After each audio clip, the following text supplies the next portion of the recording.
71-এ যারা চিহ্নিত ঘাতক, যারা রাজাকার দালাল, তাদেরকে তারা আজ গ্লোরিফাই করলো। এটা একটা গ্রুপ, একটা শ্রেণী এসে বামারা এসে এগুলা প্রদর্শনী এগুলা খুলে নিয়ে গেছে।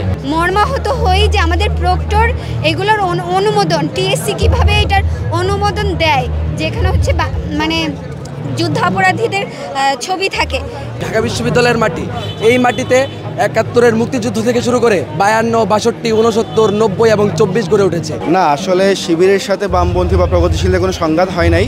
মেনলি হচ্ছে আমাদের আপত্তির জায়গাটা ছিল তারা 24-এ যে ছবি প্রদর্শনী, সেই প্রদর্শনীতে 71-এ যারা চিহ্নিত ঘাতক, যারা রাজাকার দালাল, যাদের নেতৃত্বে এই বাংলাদেশে 2 লক্ষ মা বোন নির্যাতিত হয়েছে, যাদের প্রত্যক্ষ মদতে সহযোগিতায় 30 লক্ষ মানুষ শাহাদাত বরণ করেছে, শহীদ হয়েছেন, তাদেরকে তারা আজ গ্লোরিফাই করলো। আমাদের আপত্তি ছিল সেই জায়গায় যে তারা কেন রাজাকারকে গ্লোরিফাই করে 24-এর প্রোগ্রামে রাজাকারকে নিয়ে আসবে। সেই জায়গা থেকে আমরা আপত্তি জানিয়েছি প্রশাসনের কাছে।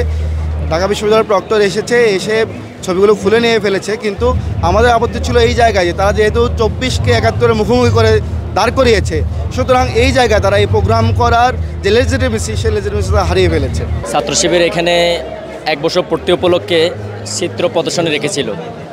তো তারই ধারাবাহিকতা আমাদের অসংখ্য শহীদ ভাইদের এবং খুনি হাসিনা 15.5 বছর বিভিন্ন শহীদ ভাইদের বিভিন্ন নির্যাতনের বিভিন্ন প্রদর্শনীর চিত্র তুলে ধরা হয়েছে। আমাদের শহীদ রাহাবার নেতৃবৃন্দদের, শহীদ নিজামী এবং শাখা চৌধুরী, কাদের মোল্লা, হাসিনার যে ট্রাইব্যুনাল তাদেরকে ফাঁসির রায় দিয়েছিল, আমরা তো এটা প্রত্যাখ্যান করে এবং এটা বিচার বহির্ভূত হত্যাকাণ্ড ঘটেছিল, তাই ধারাবাহিকতা এটাকে প্রত্যাখ্যান করে ছাত্র শিবির এটা প্রদর্শনী রাখা হয়েছিল। এটা একটা গ্রুপ, একটা শ্রেণী এসে বামারা এসে এগুলা প্রদর্শনী এগুলা খুলে নিয়ে গেছে। তা আমরা তার তীব্র প্রতিবাদ নিন্দা জানাই এবং তারই তাৎক্ষণিক ছাত্র সমাজ তীব্র প্রতিবাদ মিছিল করেছিল। দেশে থাকতেছি সেই বাংলাদেশকে যারা স্বীকার করে না, তারা বলে যে এটা একটা দাঙ্গা, এটা একটা ছিল হিন্দু মুসলমানের একটা দাঙ্গা হিসেবে দেখানোর চেষ্টা করে। আমাদের মহান মুক্তিযুদ্ধকে অস্বীকার করার একটা পায়তারা।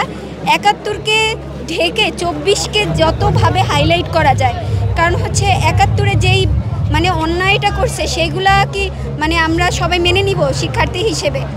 সারা দিন প্রোগ্রামটা গেল এবং যখন আমরা দেখতে পারি যে এই ধরনের ছবি লাগানো, যুদ্ধাপরাধীর সাথে যুক্ত তাদের ছবি, এবং আমরা খুবই মর্মাহত হই যে আমাদের প্রক্টর এগুলোর অনুমোদন, টিএসসি কিভাবে এটার অনুমোদন দেয়, যেখানে হচ্ছে মানে যুদ্ধাপরাধীদের ছবি থাকে, তাদের অনুমোদন কিভাবে দেয়? প্রক্টর হচ্ছে ঘৃণাস্তম্ভ যখন মুছে ফেলা হয় তখনও বলছিলেন যে কিছু জানে না, এখনও সেইটাই বলতেছে আমি তো জানতাম না। 2014 সালে যেটা করেছে সেই ইতিহাসটা আপনি যদি দেখেন, সেই ক্যাঙ্গারু কোর্ট, আমরা এই ক্যাঙ্গারু কোর্টকে আমরা তীব্রভাবে ঘৃণা করি। 2024 সাল 25 সালে কাদের মোল্লাকে ছেড়ে দেওয়া হয়েছে, মুক্তি দেওয়া হয়েছে ক্যাঙ্গারু কোর্টের মাধ্যমে। আমরা এটার বিরুদ্ধেও তীব্র নিন্দা জানাই এবং পরিষ্কার করে একটা কথা বলতে চাই, ঢাকা বিশ্ববিদ্যালয়ে কোনোদিনও 24 এবং 71-এর যারা গণহত্যাকারী তারা এখানে রাজনীতি করতে পারবে না যতক্ষণ পর্যন্ত তাদের বিচার করা না হচ্ছে। তারা নিষিদ্ধই থাকবে এবং নিষিদ্ধই ছিল। ঢাকা বিশ্ববিদ্যালয়ের মাটি, এই মাটিতে 71-এর মুক্তিযুদ্ধ থেকে শুরু করে 52, 62, 69, 90 এবং 24 গড়ে উঠেছে। এই মাটি বারবার প্রতিরোধ সংগ্রাম গড়ে তুলেছে।